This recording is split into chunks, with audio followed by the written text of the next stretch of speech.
lot to go over. You all have been sitting there like you've been in timeout. It is a very comprehensive budget. I first want to, before I get into the details, thank the superintendent and the principal and all of you. Much of the cabinet is here present with us.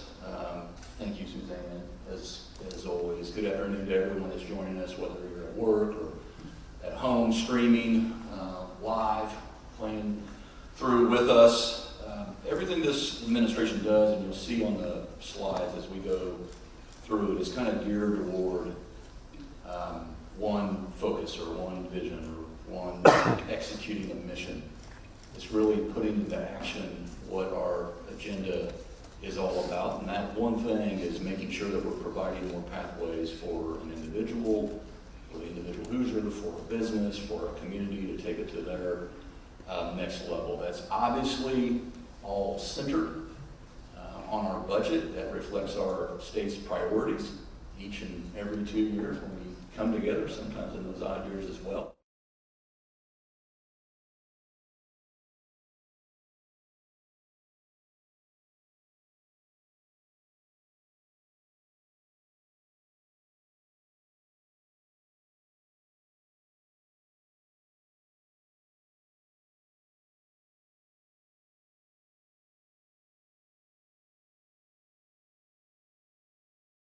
Kind of 4 key pillars, those being economic development, those being educational and workforce development, public health and wellness development, and then of course community development, which the Lieutenant Governor just touched on a number of those items, all built on this foundation of good government service, being responsive, adapting, being nimble in the case of Indiana to the needs of the day, come what may. And we've seen a lot of come what may over the course of the last few years. It's interesting when I came in and I see all over the school core, this could almost represent our administration's approach as well, being civility and order and respect and always striving for excellence. So it just kind of handed that we're all centered on 8,000 state employees that are working for every single citizen and taxpayer in our state. So I'm going to jump right at it and get right to our budget and the priorities of our budget. This will be our 10th as a state, our 10th straight, honestly balanced budget. It will, again, as I said, fund our key administration's priorities. When you stop and think about where we were in terms of revenue some years ago, whether it be 2005 or 2017, and where we are today, we've grown significantly year after year after year. The budget that we will put together won't only fund these priorities, but it will also leave a healthy reserve. Both in the next 2 years will be leaving as a reserve as it is right now, more than 14%. So we still have going $300+ million, understanding that the legislature has their own priorities too that we're working on with them. So not everything that I'll kind of touch on, this kind of thumbnail sketch of our agenda, is included in what we'll learn about tomorrow when we submit our actual budget at 10 a.m. And then obviously I'll provide some more details, maybe a few surprises at the State of the State address on next Tuesday at 7 p.m. if you're at home. And so, again, this is built on this, what we've become known for, certainty and predictability, continuity, and that's kind of Indiana's advantage and Indiana's edge. And people can predict that this is a good place to invest. In addition, we've got a couple other items that we're going to be addressing as we have in the recent years, that being making sure that we continue to pay down our obligation to the pre-96 fund. We'll put another $1 billion toward closing that gap. It used to be, Senator Camley, this was 2060 when we had plans to kind of get in line with this, and now we brought that up about 31 years to its 2029 after this latest installment. So a significant amount of progress has been made. We're also not losing track of some of the projects we have underway currently mega projects, major projects, like the archives building, like the co-location of the new deaf and blind schools, like Westville Prison, high ticket items that we want to make sure we continue to make progress on. So we're setting aside in fiscal year 2023, so soon, $1.25 billion to make sure those projects all over the state remain in motion. Once we get past laying out the complete budget, then we get to how do we keep this economic engine humming or growing. Obviously the pie is growing, that's by design, not luck. And the way that we're going to continue to kind of keep our foot on the gas is making sure we're doing even more than we are today and making things permanent, modernizing all the tools that the Indiana Economic Development Corporation needs to go out and win the type of business that we want to associate ourselves with. So we'll be seeking to establish a $300 million a year deal closing fund. We'll be seeking to establish a $300 million a year tax credit fund or tax credit cap, providing that flexibility for the IEDC to go out there and get the deals that we want. We'll be looking at a $150 million revolving fund for site acquisition. We've made some historic announcements recently. We want to do more of those, obviously. And then we'll formalize through language.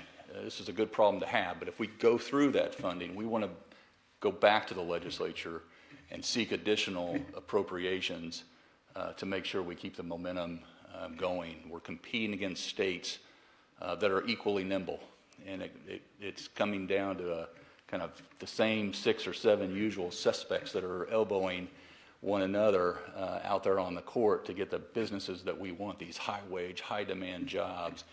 And to have this tool in our toolbox will, I think, could be the X factor, quite frankly. And then we'll continue to, as we have been at the IEDC, at the Indiana Economic Development Corporation, continue to fund entrepreneurship and innovation and marketing to, again, their audience, the business leaders in the state of Indiana, around the country, domestically and internationally. And when you look at the percentage of business deals that we're doing here at home and abroad, it is significant, and we think there's a lot more room in the coming next 2 years in that window to nail down a lot of businesses, but we have to have the resources to do that. And then I don't want to lost another wildly popular program, being the #1 manufacturing state in the country per capita. We want to double the funding for our manufacturing modernization grants that are out there right now to the tune of $40 million over the biennium. This is one of those tools that helps those small and medium-sized businesses remain nimble and adapt to the changing times and keep their workforces and their payrolls intact and modernize along the way. For our economy, see the workforce cabinet and DWD, for our economy to continue to grow, obviously their fuel is that workforce that I just mentioned. For us to reach that full potential, we've got to make sure that Hoosiers are skilled up and ready for the jobs that we're bringing to the state of Indiana, especially when it comes to those jobs that you've seen recently that we're attracting, those high-wage, high-demand jobs. And so we'll focus on a number of workforce development initiatives along the way, from regarding every single person, no matter how young you are to however old you are. Whatever your profile is, we're going to be focused on you from a very early age, from early childhood to K through 12, through post-secondary, higher education, and then into those adult learning programs that sometimes they're the X factor themselves in terms of getting someone off the sidelines and back into the workforce. Or if you're underemployed, how do you move up that ladder in the workforce? And so just very quickly, I'll dive into the early childhood portion of the four. We'll seek to establish a $25 million innovation grant with federal funds on this front that will help us provide, again, funding and support for employers. Think about on-site child care programs, Chamber of Commerce-led programs. We know we need more of it closer to get folks back into the sidelines. And we want to make sure those are quality. And the capacity is there, but also the quality is there and close. We'll work to reduce responsibly the regulatory burdens that are preventing workforce from entering into that profession. There's some things that we can do, so we're going to take a real hard look at how do we attract more into that profession. Could be younger, could be on-site training, you name it. There's a number of ideas that we have that we want to put into motion to attract more professionals into that occupation. We'll look to expand access to the child care and development fund, and also on the On My Way pre-K program by raising the eligibility criteria to allow. We identified another 5,000 Hoosier families that would be able to qualify for that program. Currently, there are about 44,000 in the CCDF, and there are another about 6,000 in the On My Way pre-K. And so we think there could be another potentially, as I said, 5,000 more join that 50,000 just by having those options available to Hoosiers.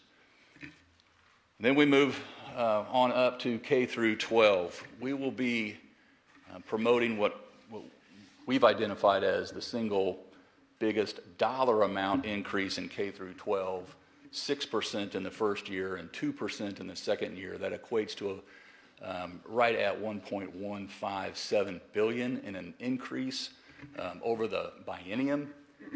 Significant to say the least. We'll also be looking to something that I've wanted to get at for some time now, and now is the time, carpe diem, I guess you could say, and that is eliminating the textbook fees for Hoosier families. I think this is, to do this will be meeting the spirit of the law, quite frankly. We're only one of 7 states, think of those as competitors, that don't currently mandate this. And those are our competitors. Just make no mistake about it. Texas, Florida, Georgia, Tennessee. These are folks who take pride in actually paying for those textbooks and that curriculum. And we can join that. We have the financial wherewithal to do this. And I'll just quote the law. Article 8, Section 1 says, "There is a duty to provide by law for a general and uniform system of common schools wherein tuition shall be without charge and equally open to all." And I don't think it could be any clearer than that. And so the next question is, do we have the ability to do it? Obviously, in the budget that we'll submit tomorrow, you'll see we do have the financial wherewithal to get that done. It's about $160 million a year. It's important to keep this into context. We currently have, if you're eligible, about $39 million that we pay for already. And so we're wanting to expand that to all. And if you think about, if you're eligible, someone else is paying that for you. So it's almost double taxation for some groups. So this would be paying for the textbook fees and the curriculum for all traditional public and charter schools, as well as students who qualify for free and reduced lunch at non-public schools as well.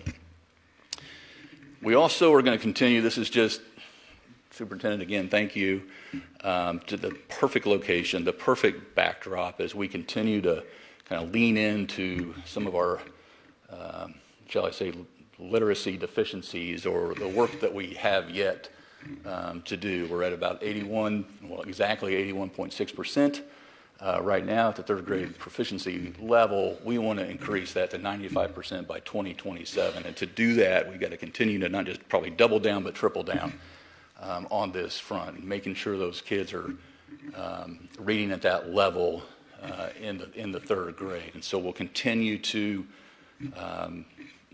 focus on the science of reading, making sure that the Indiana classrooms like here in your corporation, but here at Liberty Park, are taking advantage of the partnerships that, because of the Lilly Endowment, quite frankly, a massive investment on this front.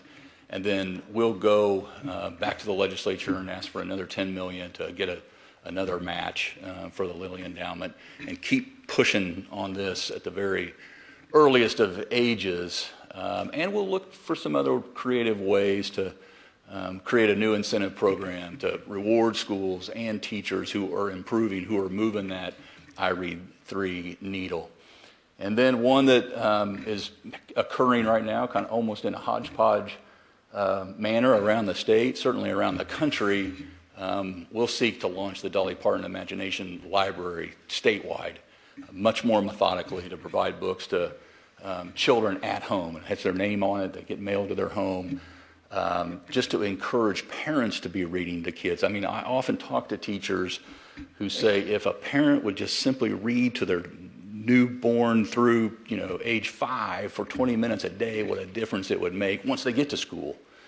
And so we want to do things that can encourage that type of action. And then we'll have the DOE continue to take a deep dive, ensuring that high quality STEM, the STEM curriculum is available in schools, and so they'll evaluate and they'll publish and approve the STEM quality curriculums that so many of our schools are offering and are so critical in different pockets of our state to get folks on the right pathway to have their ticket to success in their hand when they leave high school, if they choose to go right into a career, if they choose to go on to higher education. And then I want to restore our JAG funding. This is going from about $6.8 million a year to $8 million. It took a hit during the pandemic years, but this is for schools who want to. They're not mandated, but schools that want to offer JAG, the program, to get students associated with and connected to potential careers once they get out of high school, if they're not planning on going into higher education. And then we get into adult learning, kind of the fourth layer of our workforce development programs, and post-secondary, even before that. When you think about the needs that are out there today, it's not just the need for more GEDs or more certificates or more credentials. We need more degrees. We need more masters. We need more PhDs. It's not either or. It's all the above. And so we'll be seeking from the legislature to increase higher education, their budgets by 6% also in the first year and 2% also in the second year. This is $184 million, $3 billion over the biennium. And then we'll be looking to the commissioner at CHE, at the Commission for Higher Education, already has some ideas out there. We'll be looking to support them, but performance funding focused on keeping the students that are coming to our state here in our state through the formula, and using it to make sure that our campuses are truly these pockets of brain gain, not brain drain. We're really good on attracting students from all over the world to come here. We want to make sure that they're discovering their next adventure right here in Indiana and not somewhere else. We'll seek to follow up on our recommendation to automatically enroll all eligible students in the 21st Century Scholarship program. And then we'll also seek to do something different here in the state of Indiana. It's a kind of a personal source of pride that we have Martin right in our backyard, Martin University in our backyard. This is Indiana's only predominantly black institution. We'll be seeking about a $10 million infusion into Martin to where they can help deliver on building direct pipelines with a population that is not just vulnerable, but highly in need of having that ticket to their success. And so when you talk about, we do a lot of P3s in the state of Indiana very successfully. This is a P3 that's a little bit out of the box, and one that I think can change the trajectory of not just, again, a community, but our state. And we can be a real leader on this front for so many first-generation college and low-income minority students. And we can kind of show the way, and very pleased to be working with Kara and with Dr. Huddleston on this front to kind of do something new and show that it actually can be done. And then we get to, as I alluded to, the final phase, the adult learning side of this, and to where DWD really becomes kind of central to someone's maybe last chance or a different chance to do something. And we'll be looking to build on what's working on this front, addressing issues where there are wait times through various programs. The DWD often serves as its front door to both the employee or the potential employee and the employer. And so where we have a need, like with Excel Centers, with the partnership with Goodwill across the state, where there's more of a need, where we already have an Excel Center, we want to do more. And so we'll be expanding them. And where there's not one, maybe in Evansville or a different city that wants one, we'll be looking to help fund that. We'll be looking to increase funding for the Online Graduation Alliance so adults can earn their diploma and their credentials online. It's been effective. We can do more on this front. We'll be looking to increase, in general, the adult education programs. And that's because we know there are lines, there are wait times for folks who are wanting to get into programs. We'll look to increase funding for the Workforce Ready Grant, maintain funding for the Employer Training Grant, pilot a program to incentivize unemployment insurance recipients to obtain their high school degree or diploma. We'll look to fund, again, some of those Governor's Workforce Cabinet recommendations, making sure we get those underway. And then, as Lieutenant Governor Crouch mentioned, our Invest program, we'll be looking to boost their funding as well. It's just like Uncle Sam, we want these veterans from all over the country. Matter of fact, we need these veterans from all over the country to come to the state of Indiana, because we do have opportunity for them to take part in. And then we'll move to one that's not been easy, but one that is central to it all. Health is wealth, and it has to be discussed in the same context. I mentioned the need for more credentials and certificates and degrees and diplomas. We also need to get healthier as a state. There's just no two ways about it. I won't go through all the rankings today. I'll save that for another day. We could. You've seen those before, I imagine. But suffice it to say that we're going to have to do something different if we want a different outcome. I'm not a believer that these outcomes are inevitable or they need to be. But it will require everyone, including us, this administration, to do some things differently. We have the financial wherewithal to hit this head on.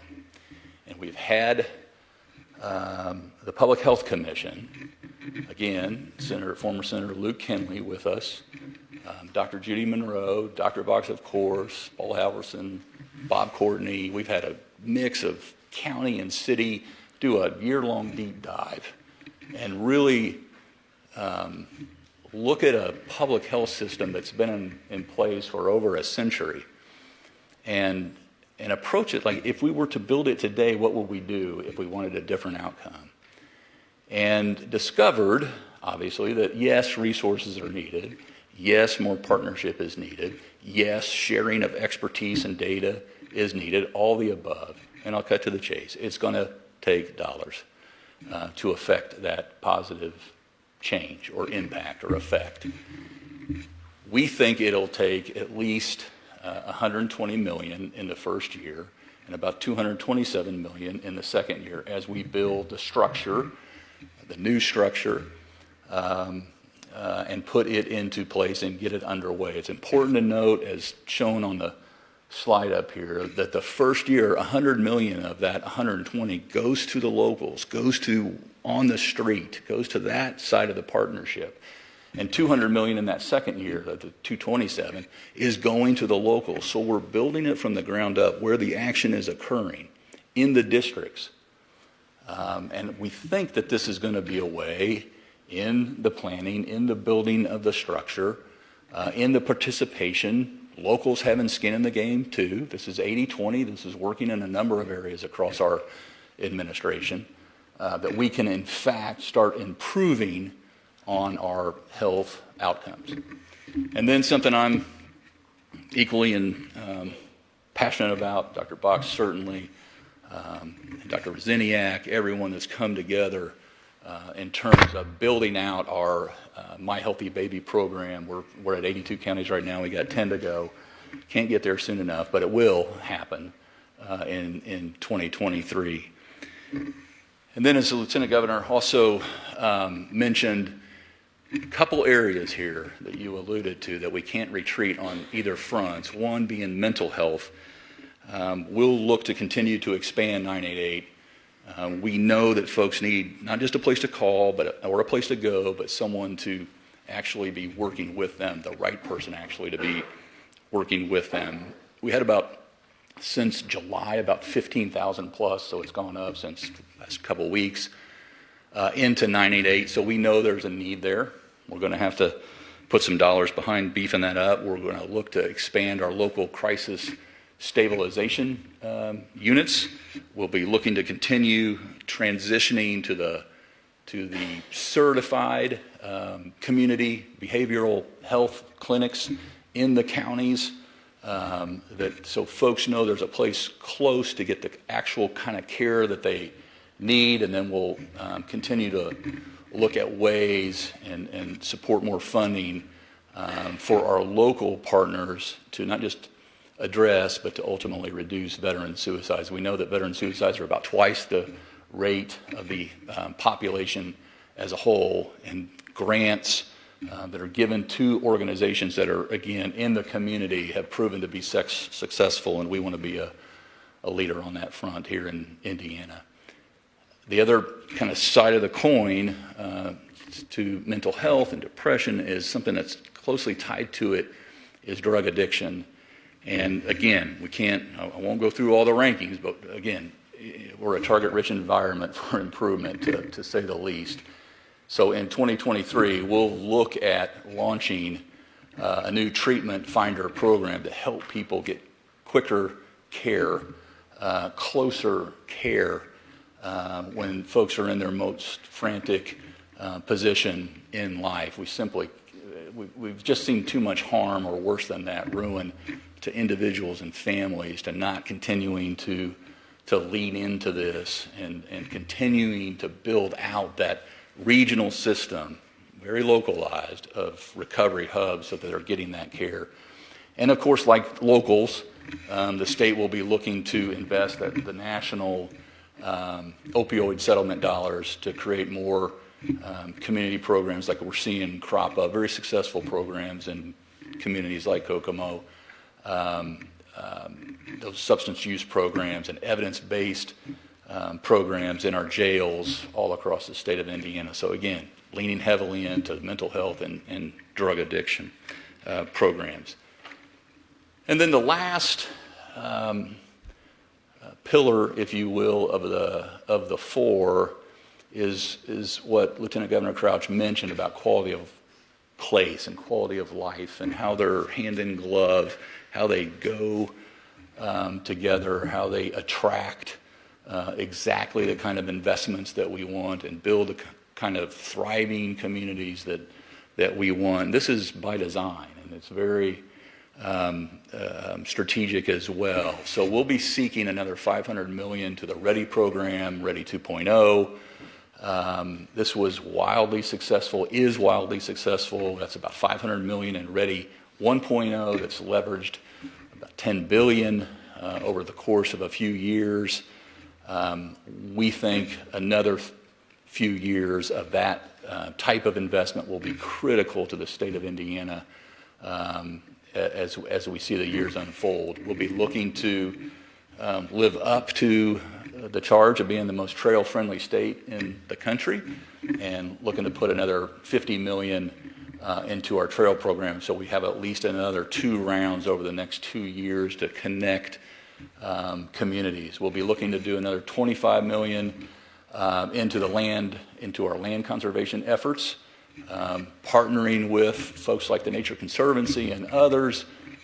We know this is one of those that kind of, again, Indiana's great outdoors. Every thriving region and community has a thriving outdoor amenity menu.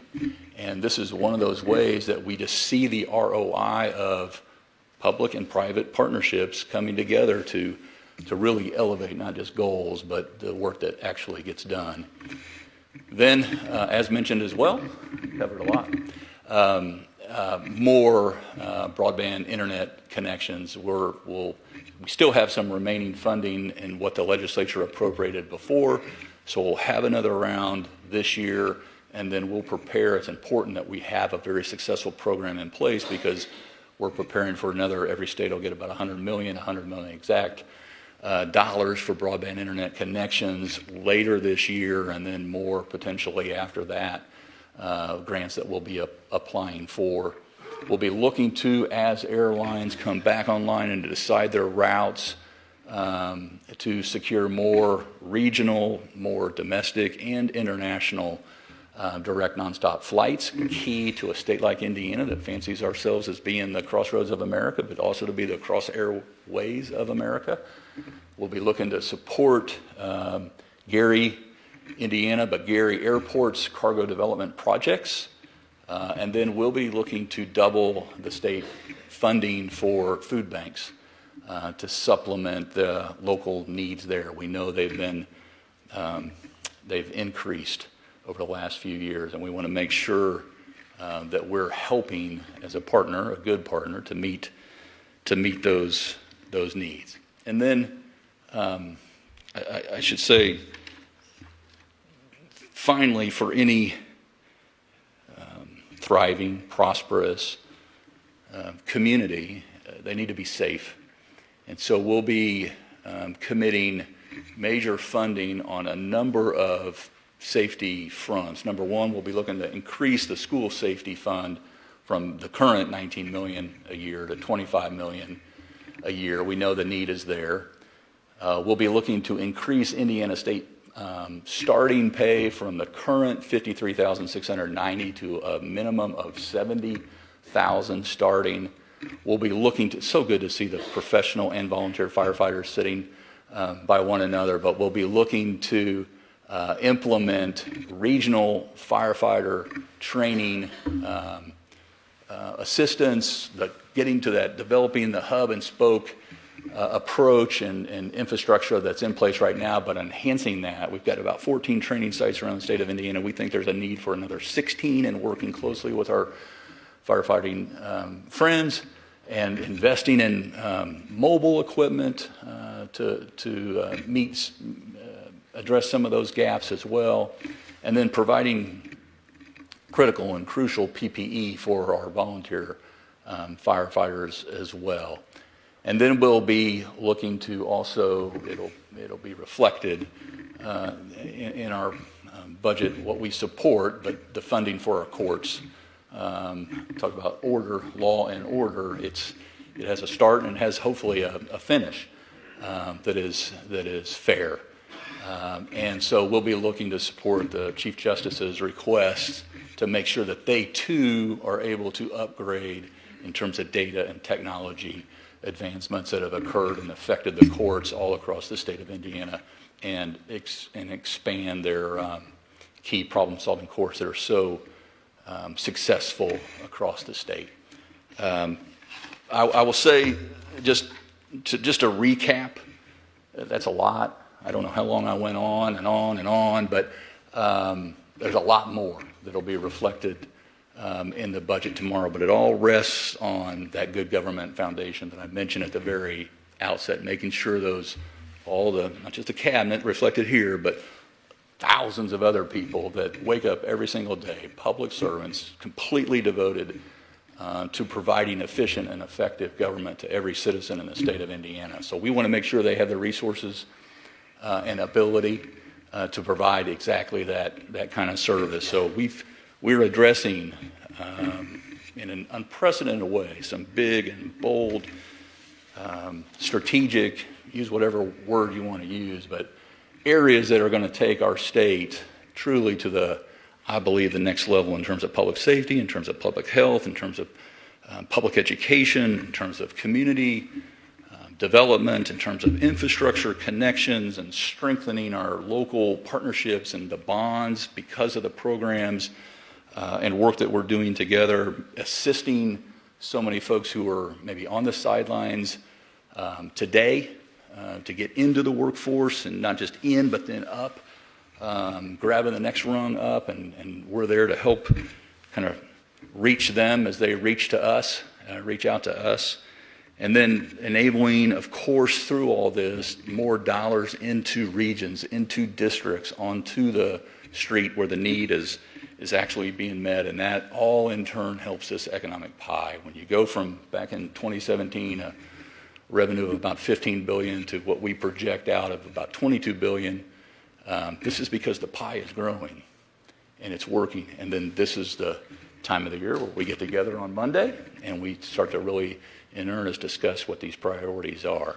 I'll say this one last thing, it won't be the most important thing that I say this year, but we do have something else on our agenda, and I'll just get it out of the way. We're going to settle the question once and for all about what is the official state sandwich of Indiana. There will be a bill. We do have authors, and it will be the breaded tenderloin. So I will not let that get away from us. So with that, happy to, Aaron, if you want to tee up. I'm sure we have some questions, as I've droned on long enough for them to form up the question. When called upon, for those in the room, please step up to the mic. We will begin with Brandon Smith from Indiana Public Broadcasting. Afternoon, Governor. Good afternoon. First, and then before my follow-up, there's a big increase here in the overall budget, a lot of big-ticket items when it comes to a price tag. How do you convince the folks on the third floor who are typically less than willing to spend this much money on anything, how do you convince them to do all the things you want to do? Well, we've got 4 months, first of all. 2, it's not my first rodeo. I'm not new anymore. This is my last budget. We've got an incredible team, obviously, that's not starting tomorrow or Monday. We've been at this. I've met with leadership. I've met with members already, so this is not of surprise. Our agency heads have been working hard on all these items. We think that they're not just legitimate, we think that they're needed, which helps us not be cocky about it, but confident that we can be persuasive. And we'll let the facts speak for themselves. But one good thing is about how we come together every January is we have a lot of different perspectives that get shared. And we don't claim to be having a monopoly on every best idea out there. But these, we think, the ones that I've highlighted today, and there will be more reflected in the budget that we submit tomorrow, are all needs, not wants. And then my follow-up is, while this is the total spend in the budget that you're proposing is a huge increase over the last budget, if you look at the inflation that's gone on the last couple of years, it's actually less than that. So it's arguably, if you account for inflation, less than the last budget spent. Yeah. So is state government, are schools going to continue to struggle to catch up with inflation that every Hoosier and every American is struggling with? Well, I think Indiana has done one of the better jobs, quite frankly, in the country in addressing not just inflation, but a potential recession by our fiscal stewardship, making sure that we're living within our means. I might have been you, but I was asked a couple weeks ago about Senator Holdman's idea on some tax policy, doing away with personal income taxes, which is exactly what makes this state great, is that we're never content with where we are. And we're constantly trying to think, how do we become more attractive? And how do we do the work to figure out not what's just possible, but how do we meet the needs. And I just believe that over the course of the next 4 months, this is a bold agenda that hits on topics that, again, are needed. They're not just a wish list. These things are needed, and they're going to continue to. We can demonstrate, grow the pie for an individual and for, therefore, our state, one by one. So I'm excited about it. The next question will be from our virtual audience. Please unmute when I call upon you. Brett Stover from the Journal Gazette. You mind coming back to me in just a second? Okay, we will move on then. Emily Longnecker, WTHR. Hi, Governor. Indianapolis Mayor Joe Hogsett just put out a list the other day of the things he'd like to see happen in this next legislative session. One of those was more funding from the state for infrastructure for Indianapolis's roads. A lot of folks would argue to have a successful community and attract businesses in, you got to have good roads. Where do you stand on changing that funding formula possibly to accommodate that, to give cities more money to help with roads? Well, I mean, first of all, we took a giant step forward in 2017 to establish and worked with locals. Again, hand in glove, actually, and they had a pronounced effect on where we ended up in 2017 to meet local needs.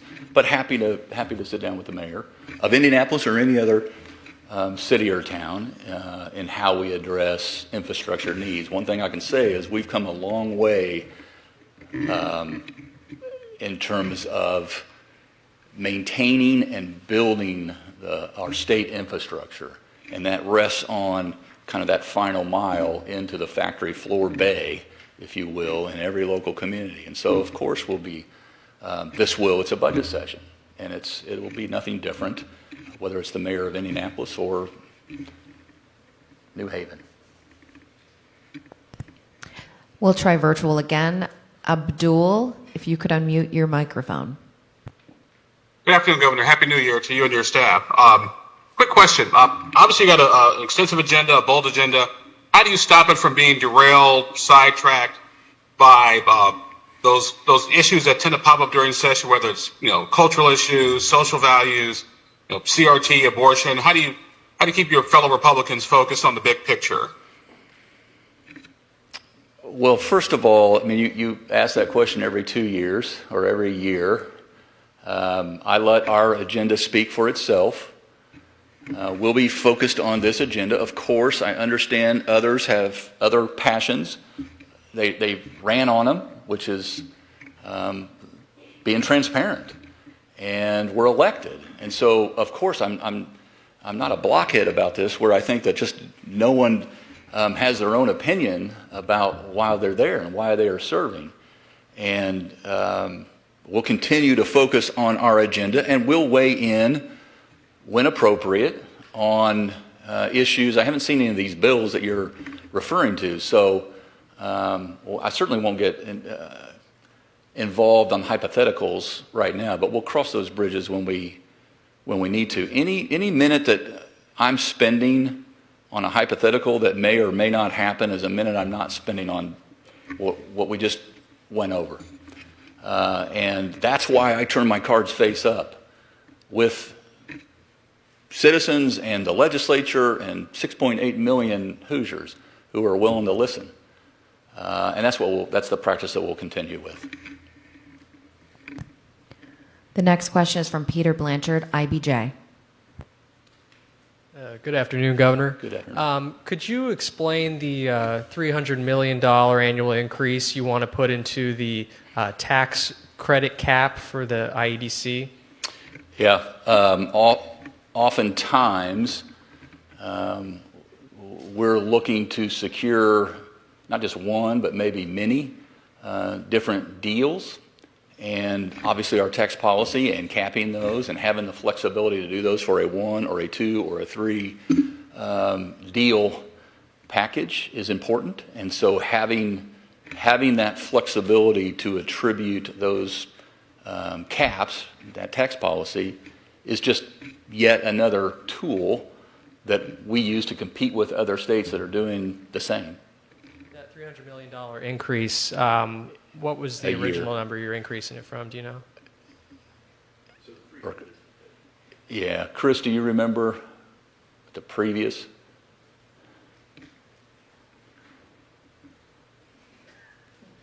I believe, excuse me, I believe the tax credits we're just memorializing it and putting it into statute.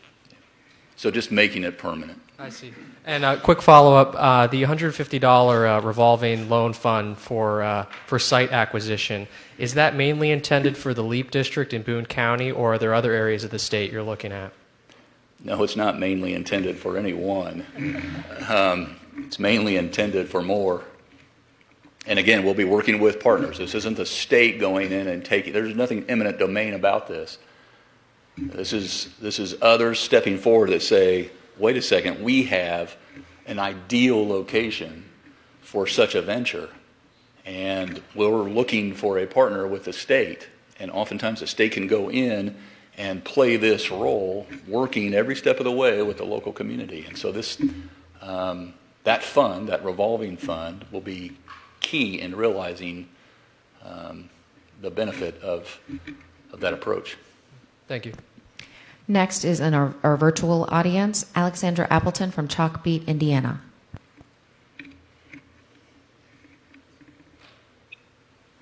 For schools funding, I was just wondering if there has been any discussion to boost funding for English language learners as IDOE requested a few weeks ago. You want to speak for yourself, but I'll tell you. We chose to, Alexandria, and I want you to have your say. We chose to go down the tuition support. It provides obviously the most flexibility instead of looking at individual programs. But yes, sir. Dr. Jenner, you want to comment on your? Thank you for the question, Alex. So you probably know our EL student population, that trajectory continues to grow. In the state of Indiana, we now have over 77,500 EL students. In order to meet that trajectory need, we have to, as a state, do an increase per the number in the equation of what's in the budget. But on top of that, we did ask for an additional increase, and that's because when we look at our assessment data, and we've done these major evaluations, we see that our English learner students are those who are really struggling to catch up after COVID. They're our student population that as a state we are most concerned about right now. And so we've asked for an individual student monetary amount increase as well and hope to get it. Thank you. Our next question is from Meredith Hackler, RTV6. Good afternoon, Governor, and Happy New Year. So obviously you've been very committed to increasing teachers' pay. In this pamphlet you just sent out to the press, it says you want to increase that to $60,000 a year. In that commitment, is there a same commitment to making sure that health premiums stay the same so that roughly $5,000, $6,000 that teachers are going to be getting more a year doesn't go simply to their healthcare costs? When I said 60,000, I mean at least 60,000. That's very dependent on the local bargaining units, but we believe with this north of $1 billion increase allows us to build on that progress that we've made over the last two budgets and get us there. Obviously, when you look at the total compensation average is at least 75,000 for every teacher in the state of Indiana, the average. Meaning, if we're at 56,690, then we've got room to go to get to that 60. But I believe that we have the means to do that, and we'll certainly look to be good partners when it comes to the funding where it gets directed to. But this will require, I mentioned the superintendent before we walked out here, that I'd like to sit down sooner rather than later because those local bargaining units that go through that compensation package, they're the ones that ultimately determine that figure. And I'm all for that. I'm all for that local determination. I don't want the state to come in and start setting those levels. But we do have within our ability to make it possible to get there. And by the way, we'll be working with, this is something that's of great concern to myself and to the legislature, on healthcare costs in general. And so that train will be moving down the track over the next 4 months as well. That won't just affect teachers, but the population at large as well. Have you been in conversations with the Indiana State Teachers Association or any other teachers unions about their take on these situations or their take on your policies? We've read their agenda, their 2023-2024 budget agenda, and we'll be in, as we have been in the past, conversation with them as the 4 months unfold. Next to our virtual audience, Dave Bangard from Based in Lafayette. Governor, on higher education, what metrics do you want to see from the universities, and how are you going to measure whether their students are staying in Indiana? What's the rationale, and what are you going to measure that against? Well, again, I mean, I'll just be general about this at the outset, and we want to make sure more of the students that are coming here that leave stay here. And we'll be working with Chris Lowry at the commissioner of CHE has some good ideas that we'll be looking to support through the formula that will reward more of those students via funding who stay here, and the schools. I think that's fair and accurate to say. So that's how we'll measure it. Our next question is from Caitlin Lang, State Affairs. Hello. Your budget contains some money for trauma care or EMS initiatives as part of the recommendations from the Public Health Commission. Why is trauma care an important area to invest in? And do you think more will need to be done in the future aside from what's in this budget, such as funding for creating more trauma centers, things like that? Yeah. You want to share about the gaps that we're seeing? That's a great question, and thank you for that.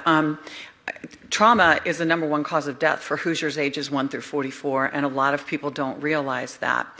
And whether you live or die and you have long-term disabilities depends a lot on who picks you up originally, who can stabilize you, whether you're able to get to a trauma center to address your particular issues, whether even time-sensitive emergencies like cardiac problems or stroke problems can be addressed at the particular hospital that you're going to.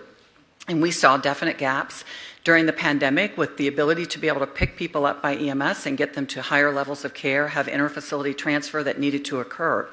So we clearly, during the pandemic, supplemented the EMS. We really need to support Department of Homeland Security in how we recruit and how we train, how we advance the level of education that our EMS has, and how we retain those individuals so that we go from basic life support to advanced life support, and we have the ambulances that are equipped to manage all of that. It's also really important to look at the trauma centers around the state. We just had the American College of Surgeons here doing an evaluation for our trauma system. Our last one was in 2008. I can tell you Dr. Lindsay Weaver and our team did an amazing job with them when they were here. And what we saw was that we had grown from 8 trauma centers in 2008 to 24 trauma centers now. But we have a map that shows you clearly there are a lot of areas of white space that are not within that 45-minute window that is recommended of a trauma center. So we need to improve that. We need to be collecting data and having quality improvement programs that are around the data that we find from that, making sure that we are able to fund the trauma centers to be able to not only grow, but to educate those hospitals that aren't trauma centers about how we bundle that patient up and quickly get them to the trauma center that they need to be. And then we really clearly need to be able to work on things like our 911 interoperability so that every Hoosier that suffers a major injury or trauma actually is able to be cared for by the closest and most appropriate EMS system. So there's a lot of really important things in there, a lot to unbundle, but certainly with that being the number one cause of death for Hoosiers 1 to 44, it's very important to address it. Thank you. Thanks. Our next question is Kristen Eskow, Fox 59. Hey, Governor. Happy New Year. Happy New Year. So I want to ask you about an item that I haven't seen on your agenda, but Republican legislative leaders have talked about, and that's property taxes. On Organization Day, Speaker Houston floated the possibility for property tax relief this session. I've spoken with several local officials who are concerned about potentially their biggest source of revenue taking a hit. So where do you stand on the potential for property tax cuts? Yeah, well, I've shared the same conversation with leaders in the House and the Senate. We're watching this very closely as the tax bills will hit, or looking at the reasons why, whether it's through a referendum or why someone's property taxes are expected to go up. DLGF is taking a really a hard look, and we'll be presenting to not just myself, but to legislators as well in the early parts of this session, as in the next couple weeks, to better inform us so that we're not taking a step or taking action that is unwarranted. So yes, we're watching this very closely. It's too soon to come out with a property tax cut. We made, again, this is back in what, Luke, probably 2006, we did property tax reform. No, it would have been 8 or 9, that really put us on solid ground in terms of capping property taxes. The assessed side of the equation, of course, you want your property value to increase until you don't want it to increase to where it prices you out. And so we're mindful of this, and we're watching this, and we'll work with the legislature to make sure we get it right, but not at the expense of what we were able to achieve not too relatively long ago. Are there other ways you think the legislature can help this session with housing affordability statewide? We're looking at a number of items in terms of housing, yeah. And when the hard part about rolling out an agenda, being a thumbnail sketch of it all, is there are a lot of other items in this. But housing is certainly, like childcare, something that, affordable housing especially, making sure that there are means available. But this is one of those issues where you want to make sure you get it right, because it takes, again, partnership at the very local level too, and a willingness to build new affordable housing, not just having the funding available, or like a revolving loan fund like we do for water projects, et cetera. So there's a lot of ideas percolating or circulating out there, and I think we'll make some progress on this front too. Our next one is Erica Herron, Indy Star. Hi, Erica. Good afternoon, Governor. Good afternoon. You have a lot of big increases in spending in this budget, but economists are predicting a mild recession coming up here soon. Any concerns that we won't be able to sustain some of this spending into the future? Well, we're looking at the same revenue forecasts that you are, and we're planning accordingly. And the good news about a mid-December forecast is there's one in April before we are scheduled to adjourn. When I mentioned being nimble, we've had to do this ever since I've been involved, just speaking from my own personal experience. And so we'll be mindful not to spend more than we have. This doesn't, as I mentioned, this budget that we'll submit tomorrow at 10 a.m. does not do that. In fact, it's leaving 14.4% in reserves. And that's by design. That's for a couple of reasons. One is that we know there's some other areas that we could grow. And we know that there are some issues out there that the legislature, with all due respect, are going to put forward in the next week or so as well. And there's some good ideas out there. And I wanted to leave room to be supportive of those efforts as well as they come together. And so we're not spending more. I mean, the budget that we have presented is balanced. It doesn't spend more than we take in, forecast or actual. Our next question is from our online audience. Kathy Treader, if you could please unmute your microphone.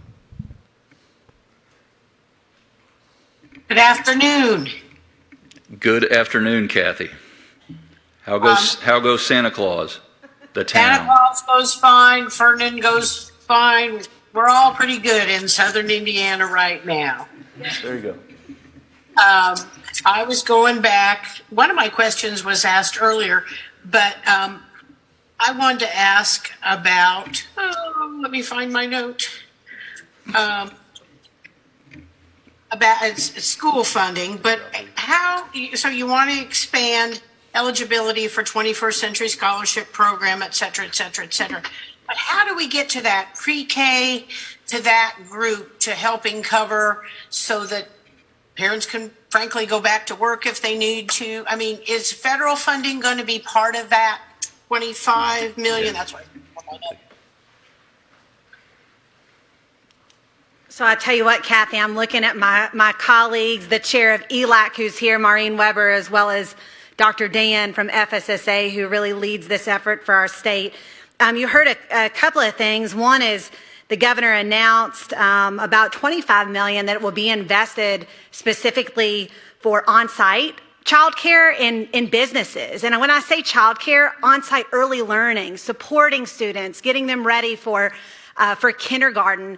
Additionally, I don't know if that press release has gone out yet. I'm looking at the team. Okay. We have we got a federal grant that is coming out soon. Well, good. That's why I was really curious about how that was going to be developed and how we were going to pay for it. Way to reel it back in, Katie. Thank you, Kathy. Our next question is from Garrett Berquist, Wish TV. Good afternoon, Governor. Good afternoon. Given the role that education is playing in this budget, should lawmakers change the complexity formula to take into account factors such as area income, that sort of thing? It's not the track I'm going down. And then also, you mentioned STEM curriculum.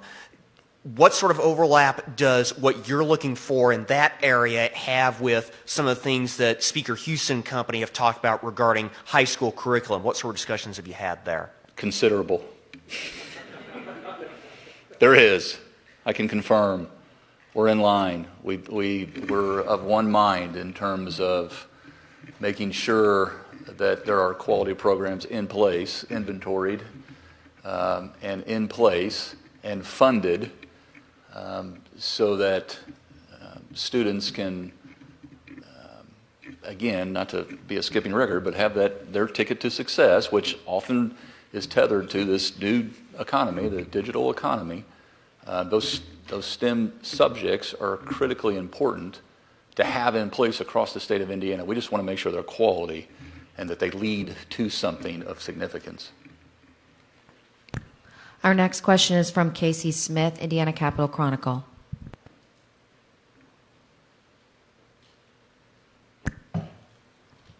All right, we will go to Tom Davies, AP. Hello, Governor. You've addressed this some, but just how realistic with the percent increase you're proposing for our schools to meet both the inflationary increases that they've seen and also meet that 60K student teaching goal? That seems that's going to be a big lift for school districts. Is what you're proposing enough to do that? I'm looking on what they've been able to accomplish over the last two budgets and projecting forward, understanding, I mean, we deal with the inflationary factor as well in everything that we do. But 1.1 plus billion is significant and will go a long way. A 6% increase in year one and 2% in year two, I think gets them down the road. Be happy to have further discussions with the superintendents and the principals, et cetera, every association that's concerned about this critically important issue. But we think that we're offering at least the most on-record dollar increase ever before in our state's history. And that's building on a foundation that has been growing over the recent years. Governor, that concludes the media portion. All right. So what portion's next? Yeah. Breaded tenderloins for all? Yeah. Thank you all very much for being here. Appreciate it.